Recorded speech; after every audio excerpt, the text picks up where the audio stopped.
계속해서 잠언 말씀 보고 있습니다. 오늘 잠언 21장 말씀을 통해 무지한 자의 화 그리고 분노에 대한 말씀을 함께 나누도록 하겠습니다. 지금으로서 2년 전인 2017년 6월에 안타까운 일이 한국에서 있었습니다. 아내가 있고요. 고등학교 2학년 아이가 있습니다. 그리고 막내 갓 태어난 아이까지 총 5명의 가족, 그리고 나이 드신 칠순의 노모를 모시고 사신 한 남자가 있었습니다. 그러니까 7가족의 생계를 지고 열심히 살았던 한 가장이 안타깝게 생을 마감하는 일이 한국에서 있었습니다. 집은 이제 부산이었어요. 근데 일이 있는 경남 양산의 한 15층 아파트에서 아파트 외벽에서 열심히 일을 하고 있었습니다. 15층 아파트 외벽에서 밧줄 하나에 의지해서 일을 하는 그 한 가정의 남편이자 아버지, 높은 곳에서 위험한 일을 하기 때문에 또 혼자 일을 하기 때문에 아마 휴대폰으로 음악을 들었던 것 같습니다. 근데 아마 그 휴대폰 음악 소리가 누군가에게 굉장히 좀 거슬리고 듣기 싫었던 것 같습니다. 그래서 그분이 일하는 그 음악 소리가 너무 듣기 싫다고 그분이 일하고 있는 그 아파트 옥상으로 한 남성에 올라가게 됩니다. 41살의 신모 씨, 그 사람은 그 음악이 듣기 싫다는 이유만으로, 그리고 그 음악 소리 때문에 짜증나고 화가 난다는 이유만으로 15층 아파트 옥상에 올라가서 5가족의 생계를 지고 있는 그 밧줄 하나를 의지했던 그 사람이 매달려 있던 밧줄을 끊어버리게 됩니다. 그리고 그곳에서 일하던 이 남성은 떨어져서 안타깝게 생을 마감하게 되었습니다. 누군가가 열심히 일하는 그 일터에서 이 사람은 집에서 단지 그 음악이 듣기 싫다는 이유만으로 그 화와 분을 참지 못해 생긴 일입니다. 그로부터 며칠 뒤, 2017년 그로부터 며칠 뒤 충북 청주에서 이런 일이 있었습니다. 집에 인터넷이 있는데 아마 속도가 느렸었는지 그 인터넷 속도를 좀 높이게 하기 위해서 AS를 했던 것 같아요. 그래서 AS 기사가 그 집의 수리를 위해서 출장을 갔던 것 같습니다. 근데 그 사람이 문을 열어주자마자 이 집주인이었던 그 사람은 그동안 마음 가운데 우리 집만 인터넷 속도가 느려라는 화를 참지 못하고 들어온 인터넷 수리기사에게 칼을 들고 여러 번 살해를 찔러서 살해한 일들이 그 뒤로 며칠 있었습니다. 그 사람이 한 것이라고는 AS를 받아서 출장한 것밖에 없었는데 이 50대의 남성은 일부러 인터넷 회사에서 자기 집만 인터넷 속도를 느리게 했다라는 것, 그것에 화를 내고 분을 이기지 못하고 이런 일들이 일어나게 되었습니다. 같은 해 10월 달 미국의 라스베가스에서도 여러분이 기억하고 있는 끔찍한 일이 벌어졌죠. 야외 공연장에서 수없이 많은 사람들이 한 공연을 보고 있는데 갑자기 총소리가 들리기 시작합니다. 축제 현장이 순식간에 아수라 현장이 되었죠. 59명이 숨지고 자그마치 500여 명이 다쳤던 그 끔찍한 일. 64세의 평범한 남성, 그는 어떠한 테러와 연관도 있지 않았습니다. 전에 총기와 관련된 범죄의 전과도 하나도 없고 그냥 평범한 은퇴한 한 남성의 단독 범행으로 저지게 되었습니다. 얼마 전 버지니아 비치 시청에서도 이런 총기 사건이 일어나게 되었습니다. 그 사람은요, 살면서 교통법규 딱 한 번 티켓 끄는 것밖에 없는 평범한 남자였다라고 합니다. 그 총기 사건이 있기 전까지 그와 친하게 지냈던 사람이 화장실에서 그를 만났대요. 잘 지내? 별일 없어? 이번 주말엔 날 뭐 어떻게 보낼 거야? 라고 말했던 그 사람이 5분도 되지 않아서 총기를 가지고 시청의 1, 2, 3층을 오가면서 자그마치 13명의 생명을 앗아가는 끔찍한 일들이 벌어지게 되었습니다. 그래서 많은 사람들이 왜 이런 일이 벌어질까? 이것을 하나의 증상으로 설명을 합니다. 분노 조절 장애. 아파트에서 밧줄을 끄는 그 사람도 분노 조절 장애로 진단이 됩니다. 자기 집에 인터넷 수리하러 온 그 사람에게 칼을 그친 그 사람도 분노 조절 장애입니다. 그리고 미국에서 일어난 이런 수많은 일들 또한 분노 조절 장애로 일어난 것이죠. 한 연구 결과에 따르면 미국에서만 400만 명의 이상의 사람이 분노 조절 장애를 겪고 있다고 합니다. 분노가 나는데 그 분노를 조절하지 못하고 그래서 분노 범죄로 이어지는 것이 한국이나 미국이나 일어나고 있는 일들입니다. 여러분, 누구든지 화를 낼 수 있습니다. 여러분, 화내시죠? 이번 주도 화 좀 내셨죠? 가족을 향해서도 이웃을 향해서도 여러 가지 일 가운데 우리는 화를 냈을 것입니다. 그런데 우리가 화를 낼 수 있지만, 우리가 분노할 수 있지만, 그 분노와 화를 우리가 지혜롭게 해결하지 못하면 자신과 그의 가족과 그의 이웃과 그의 사회 가운데 끔찍한 일들이 벌어지는 것을 우리는 알 수 있습니다. 성경을 보면요, 분노와 화가 커져서 다툼이 생기기 전에 그 일을 멈추라라는 말씀이 잠언 17장에 이렇게 되어 있습니다. 잠언 17장 14절에 보면 이런 말이 있어요. 다투는 시작은 뚝에서 물이 새는 것과 같은즉 싸움이 일어나기 전에 시비를 그칠 것이니라. 아주 견고한 뚝이 있습니다. 댐이 있습니다. 근데 그 댐이 걷잡을 수 없이 무너지게 됩니다. 분을 낼 수도 있고요, 화를 낼 수 있지만 그 분노와 화가 싸움과 다툼이 되게 되면 그 뚝이라도 그 댐이라도 무너질 수밖에 없다라는 겁니다. 곧 우리가 분노하면 그것을 통해서 화가 되고 그 화가 싸움이 되면 걷잡을 수 없는 일들이 우리에게 돌아오게 된다는 것을 잠언도 말씀하고 있습니다. 오늘 성경 본문 잠언 21장에 보면 똑같은 내용의 성경 구절이 두 번 나오게 됩니다. 9절과 19절 똑같습니다. 먼저 우리가 봤던 19절의 내용을 보면 이런 내용이죠. 다투며 성내는 여인과 함께 사는 것보다 광야에서 사는 것이 나으니라. 예, 동의하십니까? 여기 여인의 그 자리에다가 여러분의 남편이 될 수도 있고요, 여러분의 아내가 될 수도 있습니다. 맨날 화를 내고 맨날 불같은 성질만 내는 남편과 아내와 함께 사는 것보다 광야에서 사는 것이 나으니라.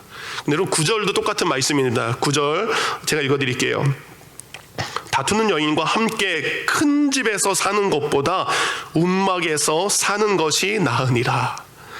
다투는 여인과 큰 집에서 사는 것보다 뭐예요? 움막에서 사는 건 낫다. 근데 움막이라는 것이요, 다른 말로 지붕의 한 모퉁이에서 사는 것이 더 낫다라는 말입니다. 공감하십니까? 예, 성경은 이야기합니다. 다투고 성내는 것, 아무리 아름다운 여인이라 할지라도, 아무리 좋은 집이라 할지라도 그 안에 다툼이 있고 분노와 화가 있다면 그런 집에서 사는 것보다, 그런 사람의 사는 것보다 그와 떨어져 있는 것이 더 낫다. 왜 그렇습니까? 화내는 사람과 같이 있으면 안 좋기 때문이죠. 화가 일어나는 집에 살고 있는 것, 우리의 마음이 늘 요동치고 걱정이 쌓일 수밖에 없기 때문입니다. 근데 여러분, 이 화는 내는 것이 우리 인류 모든 사람에게 있는 일입니다. 성경을 보면 아주 좋은 믿음을 가졌던 믿음의 사람들도 화를 냈던 것을 알 수 있습니다. 조사님, 마이크 볼륨을 조금만 올려주세요. 여러분, 모세 있죠? 예, 모세는 어떤 사람입니까? 민족의 지도자입니다. 바로의 공주의 아들로서 부귀 영화를 누리면서 죄의 향락을 누리기보다 하나님의 백성과 함께 고난의 길을 택했던 믿음의 사람이 바로 이제 모세입니다. 근데 모세는 어떻습니까? 그가 살면서 성경에 그가 3번 분노하고 3번 화를 낸 것을 기록을 하고 있습니다.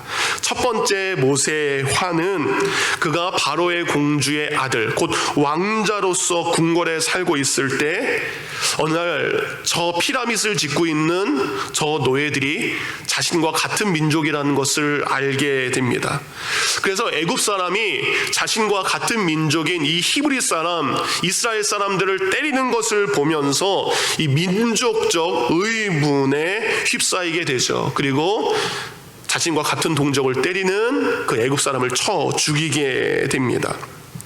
그때가 첫 번째 화를 내게 되죠.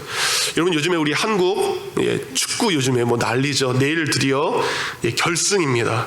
근데 축구를 보면 어떻습니까? 월드컵 결승에 처음 올라간 거죠. 어떻습니까?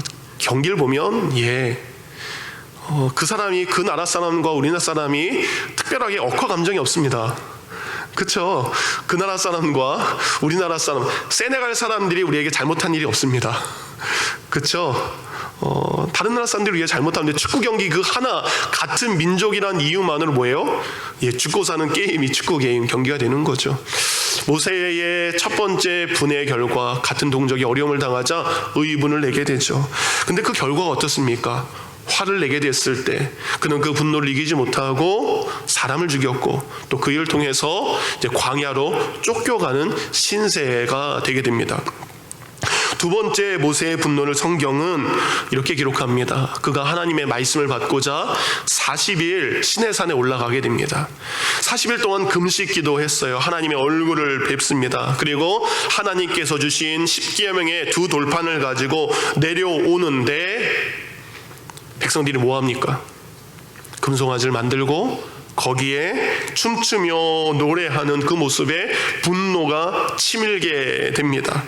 그때 모세가 어떻게 합니까? 하나님께서 손수 기록하신 그 십계명의 2 돌판을 어떻게 돼요? 잘못은 누가 있습니까? 이스라엘 백성이 한 거죠. 근데 누가 주신 것을 부서뜨리고 있어요? 하나님이 주신 것을. 물론 그가 하나님의 백성들이 그렇게 한 행동에 대해서 화가 난 건 맞지만, 아주 정의로운 의분이었지만 그 또한 그것이 하나님이 주신 십계명을 부수는 일을 그것은 잘못인 거죠. 하나님이 주신 것을 망가뜨린 것 자체는 잘못인 거죠. 우리도 마찬가지입니다. 우리가 교회 일을 봉사를 하다 보면 나는 열심히 하는데 다른 사람들은 그렇지 않을 때가 있어요. 나는 이런 희생과 나는 이런 헌신이 있는데 그렇게 하지 못할 때가 있습니다. 그럴 때 우리는 모세와 같은 결론에 이릅니다. 그래, 나도 하나님 일 안 해. 나도 하나님 일 봉사 안 해. 사람들이 잘못하고 사람들이 실수하고 사람들이 연약한 것 때문에 우리는 하나님께서 내게 주신 귀한 일들을 가지고 하나님을 향해 하나님 나 그거 하기 싫어요 라고 던져버리는 것이 분을 낸, 그것이 아주 정의로운 일이라 할지라도 그것은 하나님이 기뻐하지 않는 행동의 방식인 것을 알 수 있습니다. 세 번째 모세의 분노는 무리바 광야에서 이루어지게 되죠. 거기서 백성들이 갑자기 목마르다 합니다. 그리고 모세를 향해 원망하기 시작합니다. 그리고 목말라 죽겠다라고 하면서 모세에게 온갖 잘못된 이야기들을 합니다.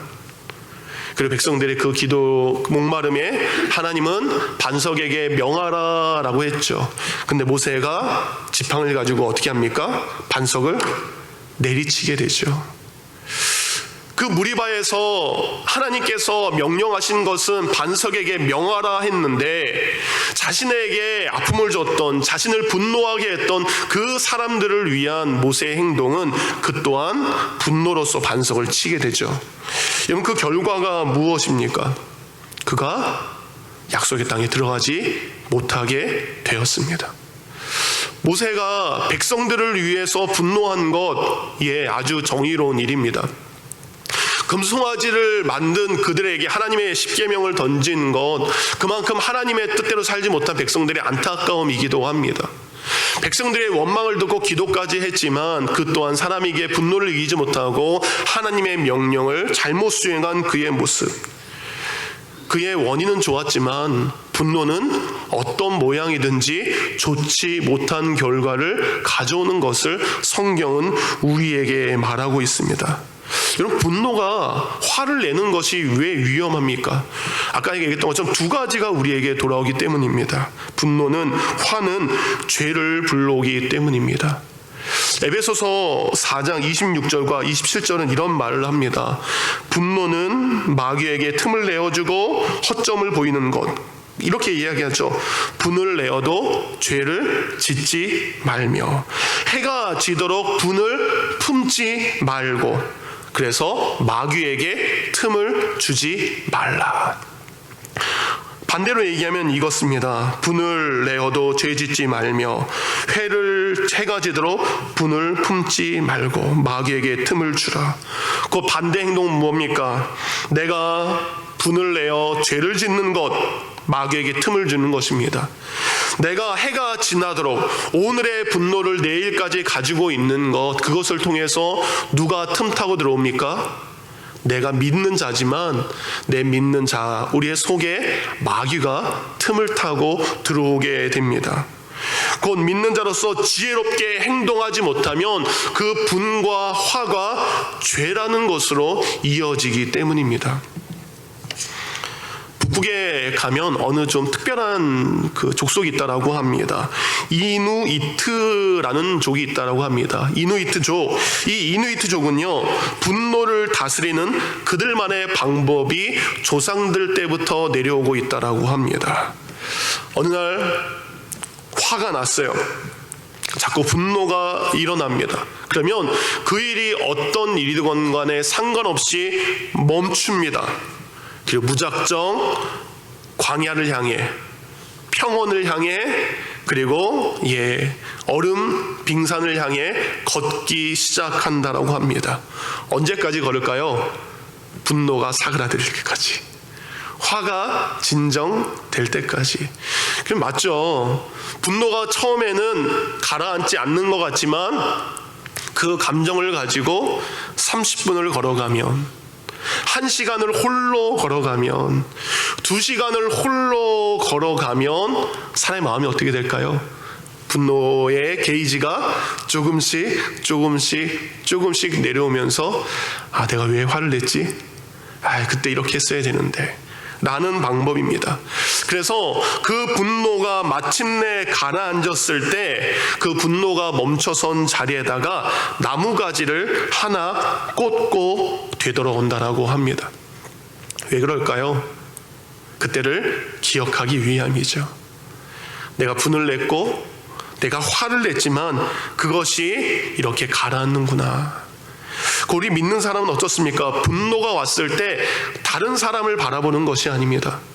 분노와 화는 누구를 향해 가게 되죠? 내 자신을 향하기보다 다른 사람을 향할 때가 많다는 거죠. 그 분노가 왔을 때, 화가 왔을 때 나 홀로 그 분노 앞에 나 자신을 먼저 돌아보지 않으면 그 분노는 우리에게 죄를 가져다 줍니다. 분노가 위험한 두 번째 이유는 뭡니까? 우리의 인생을, 우리의 삶을 망치기 때문입니다. 아까 밧줄을 끌었던 41살의 그 신모씨, 인터넷 속도가 느리다고 했던 그 50살의 그 아저씨, 은퇴한 후 노년에 행복하게 살아야 되는데 갑자기 총질을 했던 그 사람들의 인생은 지금 끝이 난 거죠. 인생이 망칠 수밖에 없습니다. 바로 그런 인생을 살았던 사람이 성경에 기록되어 있는데 바로 자신의 동생을 죽인 가인입니다. 가인은 그 분노를 다스리지 못하고 동생을 죽이게 됩니다. 그리고 그 분을 이기지 못해서 동생을 죽인 가인에게 내린 벌이 창세기 4장 11절 12절에 이렇게 나옵니다. 가인아, 내가 땅에서 저주를 받으리니 내가 밭을 갈아도 땅이 다시는 그 효력을 내게 주지 아니할 것이요, 너는 땅에서 쉬지도 못하고 떠돌아다니게 될 것이다. 그 분노를 통해서 상대방뿐만 아니라 자신의 인생까지 망친 가인의 모습을 봅니다. 가인의 삶은 이제 저주받은 삶이 됩니다. 그의 삶이 더 이상 효력, 좋은 것을 내지 못하는 삶을 살게 됩니다. 이 땅에서 참된 쉼을 얻지 못하고 마음 들 곳을 두지 못하고 떠돌아다니는 것, 이것을 분노를 품지 못하고 끝까지 갔던 사람들의 인생의 결론입니다. 그러면 우리에게 분노가 왔을 때, 우리에게 화가 왔을 때, 그럼 그걸 해결해야 되잖아요. 그것을 어떻게 해결해야 됩니까? 먼저 시편 4편 4절 말씀에 이런 말씀이 있습니다. 너희는 떨며 범죄하지 말지어다. 자리에 누워 심중에 말하고 잠잠할지어다. 화가 우리에게 왔을 때 너희는 떨며 범죄하지 말지어다. 그 일을 통해서 범죄하는 것이 아닌 그 자리에 누워 너 스스로에게 생각으로 말하며 잠잠할지어다. 이것은 무엇을 말합니까? 먼저 나 자신을 돌아보라는 겁니다. 화를 누군가에게 당할 수도 있습니다. 그리고 내가 누군가에게 화를 낼 수도 있습니다. 누군가에게 화가 날 만한 일을 당했다 할지라도, 또 내가 누군가에게 화를 냈다 할지라도 그 순간 멈추고 다시 한번 심중에 말하여 잠잠하라 라고 이야기를 합니다. 여러분, 우리는 다 화를 낼 수 있습니다. 그래서 성경은 화 내는 것 자체를 부정하지 않습니다. 그렇죠? 에베소서 말씀도 무엇입니까? 분을 내어도 죄짓지 말며, 그리고 해가 지도록 분을 품지 말라라고 하는 것은 우리의 삶에 분이 날 수도 있고요, 화가 날 수 있는 연약한 존재임을 성경은 우리에게 이야기하고 있습니다. 성경이 금지하는 건 뭐예요? 그 화를 통해서 죄 짓는 것까지 가는 것을 금지하는 것입니다. 우리의 화 가운데에 그 화가 내게 있건 누구에게 있건 그것을 통해서 나의 마음을 점검하는 것이 먼저입니다. 많은 사람들이 화를 내면 먼저 표현하기 시작합니다. 화의 감정을 마음속에 담아놓지 못하고 그것을 뭐예요? 발산하게 되는 거죠. 근데 성경은 이야기합니다. 먼저 내 마음이 잠잠할지어다. 말한 다음에 그것은 주워 담을 수 없습니다. 표출한 다음에 그것은 담을 수 없다라는 것입니다. 우리가 분노를 할 때에 때로는 예수님의 분노, 예수님의 화를 이야기할 때가 있습니다. 예수님도 화내셨습니다. 그렇죠? 언제 화내셨죠? 성전에서 장사하는 사람을 보고 예수님답지 않게 둘러 엎으셨죠. 그리고 사람들을 쫓아내셨습니다. 근데 여러분, 예수님의 분노는 우리의 분노와 다른 몇 가지의 다른 점이 있습니다. 먼저 예수님은 누구십니까? 우리 인간임과 동시에 하나님이십니다. 하나님은 사랑과 공의의 하나님이십니다. 예수님의 분노는 공의를 가지고 있습니다. 그런데 우리의 분노는 우리의 공의를 가지고 있지 못할 때가 많습니다. 제가 지난 월요일부터 이제 수요일 저녁 늦게까지 이제 총회를 참석하고 왔습니다. 총회를 참석하면 일정 중에 이제 화요일 날은 남침내 교단 전체 회의에 가는 거예요. 그러면 남침내 교단이 미국 전체에 87,000개 있습니다. 37,000. 제가 순간 제가 새벽에 몇 개라 했죠? 87,000개라고 했나요? 예, 87,000개. 그리고 한국 교회는 870개, 850개 정도가 어쨌든 있습니다. 그럼 거기에 수많은 사람들이 모여서 회의를 하는 거예요. 회의를 하면 어떻습니까? 예, 목사님들이 모였지만 의장, 저는 그게 아니라고 봅니다. 각자의 서로 다른 의견을 가지고 막 얘기를 해요. 이번에도 어떤 한 이슈가 있어서 그 이슈를 가지고 두세 시간씩 어떤 이슈가 오갔던 것을 봅니다. 근데 회의가 끝난 다음에 참가했던 모든 목사님 마음 가운데 공허함이 있더라고요. 둘 다 맞는 의견이지만 그 둘 다 하나님의 입장에서 공의의 의보다 사람의 의와 사람의 방법과 자신의 주장들을 위한 것이었기 때문에 허무하더라고요. 그래서 참 안타깝다라는 것이 모습이었습니다.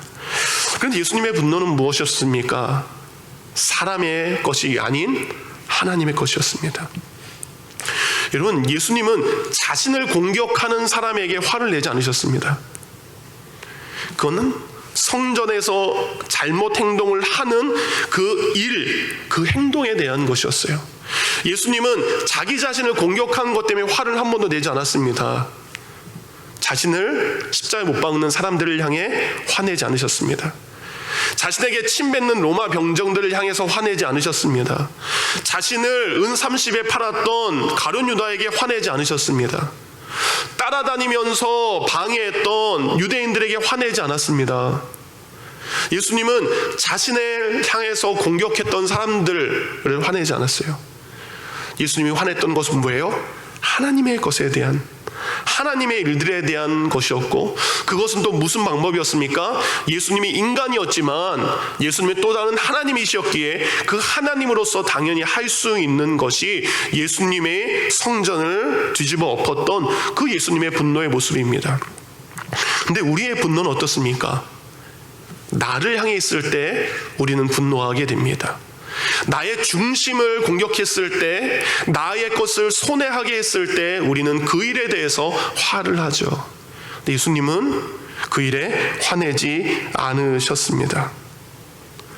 그래서 우리가 화가 우리에게 왔을 때 처음에 우리의 자신의 마음을 다운시키는 것입니다. 그 두 번째, 우리의 마음 가운데 그것이 나를 위한 것이라면 우리가 참아야 됩니다. 근데 그것이 하나님의 것이라면 하나님의 방법 앞에 우리가 맡겨드려야 됩니다. 야고보는 야고보 1장 19절에 20절에 이렇게 이야기합니다. 내 사랑하는 형제들아, 너희가 알거니와 사람마다 듣기는 속히 하고 말하기는 더디하며 성내기도 더디하라. 사람의 성내는 것이 하나님의 의를 이루지 못함이니라. 우리가 어떠한 화를 낸다 할지라도 그 화를 내는 것이 하나님의 의, 하나님의 뜻을 이루지 못한다는 것입니다. 그러기에 우리가 화를 내면서 하나님의 뜻을 이루는 방법은 하나님의 방법이 아니라는 것입니다.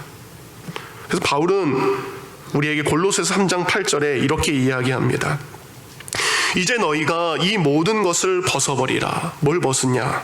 곧 분함과 노여움과 악의와 비방과 입에 부끄러운 말들이라. 또 디모데에게 이런 이야기를 합니다. 각처에서 남자들의 분노와 다툼이 없이 거룩한 손을 들어 기도하라. 하나님께서 우리에게 이야기합니다. 하나님이 기뻐하시는 것은 분함과 노여움과 악의와 비방이 하는 것이 아니라, 남자들은 분노와 다툼으로 하는 것이 아니라 우리가 할 것은 거룩한 손을 들고 하나님께 기도하는 것, 이것이 우리 믿는 자의 모습이라는 거죠. 그러면서 이런 이야기를 합니다. 목회자들에게 바울이 이런 이야기를 해요. 급히 분을 내어서는 안 될 것이다. 특히 목회자들에게도 분을 내지 말라고 이야기를 합니다. 목회자들의 연약함이 무엇입니까? 자신에 대한 여러 가지의 것들을 이 설교로서 또한 여러 가지 가르침으로써 그 설교 시간에 그것을 잘못 표현할 때가 있다는 거죠. 그렇게 설교를 하는 것도 잘못 분을 표현하는 방법이죠. 그런 모든 것을 성경은 금하고 있습니다. 말씀의 결론입니다. 우리가 성경을 보면 우리가 맺어야 될 열매가 있고요, 우리가 버려야 될 일들이 있습니다. 갈라디아서 5장에 나와 있습니다. 갈라디아서 5장 20절과 21절을 보면 우리의 삶 가운데 버려야 될 것들을 이렇게 이야기합니다. 우상 숭배와 주술과 원수 맺는 것과 분쟁과 시기와 분냄과 당 짓는 것과 이와 같은 것들이라. 전에 너희에게 경계한 것 같이 경계하노니 이런 일들을 하는 자는 하나님의 나라를 유업으로 받지 못할 것이니라. 우리는 화를 낼 수 있습니다. 우리가 분노할 수도 있습니다. 그러나 우리가 그것을 당연한 것으로 받아들이는 것이 아니라 그 모든 것을 버려야 될 것으로 여기며 살아가기를 원합니다. 끊임없이 내게 있는 분냄과 시기와 그리고 하는 모든 것을 이겨내기를 원합니다. 그러면서 우리가 맺어야 될 열매는 무엇입니까? 갈라디아서 5장 22절부터 23절까지의 말씀이죠. 오직 성령의 열매는 사랑과 희락과 화평과 오래 참음과. 자비와 양성과 충성과 온유와 절제니 이 같은 것을 금지할 법이 없느니라. 이것은 금지하면 안 됩니다. 이것은 당연히 해야 되는 그 안에 오래 참음이 있음을 기억하시기 바랍니다. 하나님께서 오늘 말씀을 통해서 이야기합니다. 다투며 성내는 것, 그것이 비록 우리 인간의 인간성이기 때문에 드러날 수 있는 연약한 것이라 할지라도 그 연약한 것을 당연한 것으로 받아들이는 것이 아니라 그런 것들을 버릴 수 있는 믿음의 결단과 믿음의 삶의 모습이 저와 여러분 가운데 이제 있기를 원합니다. 더디 성내고 더디 화낼 수 있는 오래 참음의 역사가 우리 모두에게 있기를 주님의 이름으로 축원합니다. 기도하겠습니다. 이 시간 듣는 말씀을 생각하며 기도하기를 원합니다. 무지한 자, 그들은 화와 분노를 통해 가정과 이웃과 하나님의 마음을 아프게 할 수밖에 없습니다. 그것이 아무리 바른 것이라 할지라도, 그것이 아무리 의로운 것이라 할지라도 하나님의 방법은 분노를 통해, 화를 통해 일하는 것이 아닌 오래 참음으로 일하는 것이 바로 성경의 기록인 줄 믿습니다. 그렇게 예수님이 오래 참으셨습니다. 힘듭니다. 어려운 일입니다. 그리고 그것은 괴로운 일입니다. 그렇지만 그렇게 살라고 우리에게 말씀하십니다. 이 시간 기도하기를 원합니다. 하나님, 제가 참 연약합니다. 화를 잘 내고요, 분과 그리고 제 마음 가운데에 하나님의 마음을 아프게 하는 입술의 고백이 너무나 쉽게 나오게 됩니다. 이 시간 기도하기를 원합니다. 하나님, 내 마음과 생각과 뜻을 지켜주시옵소서. 우리 예수님께서 그 공생의 기간 동안 예수님 자신의 인격을, 예수님의 삶을, 예수님의 모습을 공격하는, 끊임없이 공격하는 그들을 용납하셨던 것처럼 주님, 용납할 수 있는 예수님의 마음을 내게 허락하여 주시옵소서. 그리고 하나님이 기뻐하시는 그 삶의 모습대로, 하나님의 뜻대로 오래 참음으로 주님의 일들을 감당할 수 있는 귀한 백성이 되게 해달라고 합심하여 기도합니다. 기도하겠습니다. 아버지 하나님,